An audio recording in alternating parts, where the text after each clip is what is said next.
Bismillahirrahmanirrahim. Assalamualaikum warahmatullahi wabarakatuh. Alhamdulillahilladzi ja'ala al-Islam aqidah wa ja'ala Indonesia daulatan mustaqillah bi arsitati wa anwa'in mukhtalifah wa bidzalika awjaba 'alaina al-ukhuwah. Asyhadu an la ilaha illallah wa asyhadu anna Muhammadan abduhu wa rasuluh. Allahumma salli wa sallim ala sayyidina Muhammad ibn Abdillah wa ala alihi wa sahbihi wa mawalah, amma ba'd.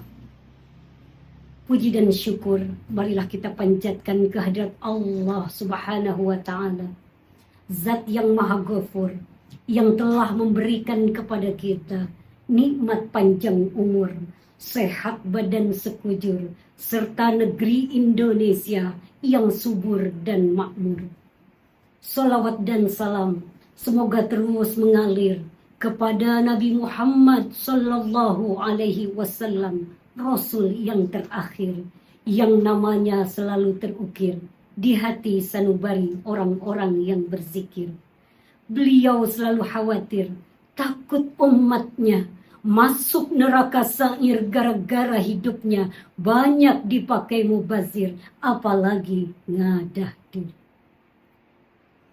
Masak surabi pakai kayu bakar. Yang hadir di sini apa kabar?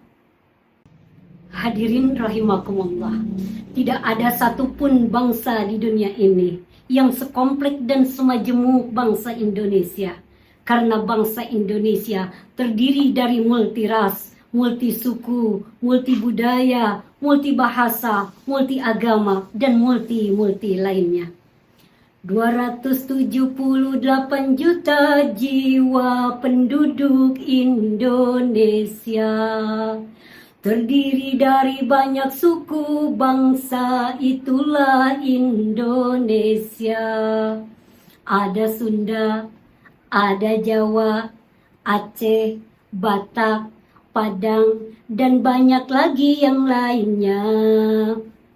Dengan adanya berbagai macam perbedaan tersebut, tidak mustahil menjadi pemicu lahirnya perpecahan yang akan meluluh lantakkan persatuan dan kehancuran bagi bangsa kita.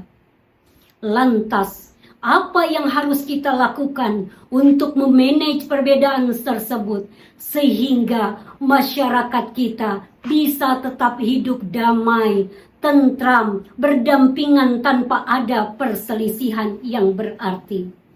Maka dari itu, izinkan pada kesempatan kali ini saya akan menyampaikan 3 prinsip kerukunan umat menuju Indonesia hebat.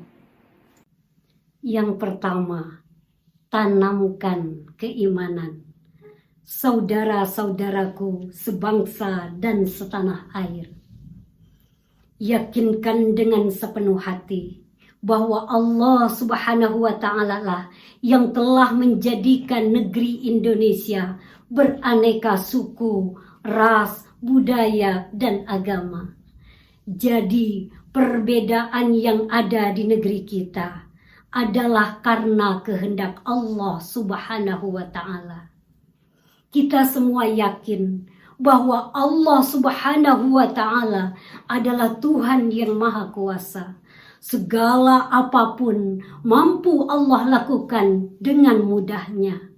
Dan Allah pun Maha Kuasa untuk menjadikan semua manusia yang ada di dunia ini satu agama saja, satu ras saja.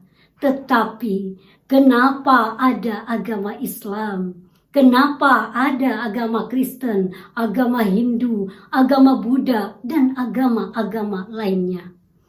Itu pasti adalah karena kehendak Allah Subhanahu wa ta'ala untuk menguji kita semua agar berlomba-lomba dalam kebaikan. Itu yang dikatakan Profesor Dr. Quraisy Shihab dalam tafsir Al-Misbah. Allah Subhanahu wa ta'ala berfirman dalam Quran surat Al-Maidah ayat 48. A'udzu billahi minasyaitonir rajim. Walau sya'allahu laja'alakum ummatan wahidah. Seandainya Allah menghendaki, niscaya Dia akan menjadikanmu satu umat saja. Inilah prinsip yang pertama untuk menjaga kerukunan umat, yaitu menanamkan keimanan bahwasanya keanekaragaman yang ada di negeri kita adalah atas kehendak Allah Subhanahu wa Ta'ala dan merupakan sunnatullah yang semestinya harus kita jaga bersama. Yang kedua, prinsip toleransi. Prinsip yang kedua untuk menjaga kerukunan umat adalah dengan menegakkan prinsip toleransi. Susan Mendus dalam sebuah bukunya Toleration and the Limit of Liberalism mengartikan toleransi adalah menerima kebiasaan dan kepercayaan yang berbeda dengan kita, atau membiarkan dan tidak menyakiti kelompok lain yang berbeda dengan kita. Allah Subhanahu wa Ta'ala telah mengajarkan kepada kita umat Islam, la ikraha fid din, tidak ada paksaan dalam beragama. Bahkan dalam ayat yang lain Allah menyampaikan, lakum dinukum waliyadin, bagimu agamamu dan bagiku agamaku. Prinsip yang ketiga yaitu menebarkan prinsip ta'aruf atau saling mengenal. Allah Subhanahu wa Ta'ala menjadikan manusia beraneka ragam. Tujuannya adalah li ta'arafu, sebagaimana dalam Quran surat Al-Hujurat ayat 13. Imam Ali As-Sabuni dalam kitabnya Safwatut Tafasir menerangkan li ta'arafu ay liyahsulat ta'aruf wa ta'lifu bainakum, yang artinya saling mengenal, menjalin komunikasi yang harmoni, menebar cinta kasih dan kasih sayang tanpa pilih kasih. Saya pun teringat nasihat Hujjatul Islam, yaitu Imam Al-Ghazali, kun kal yadain wala takun kal uzunain, jadilah kalian seperti dua tangan dan jangan jadi kalian seperti dua telinga.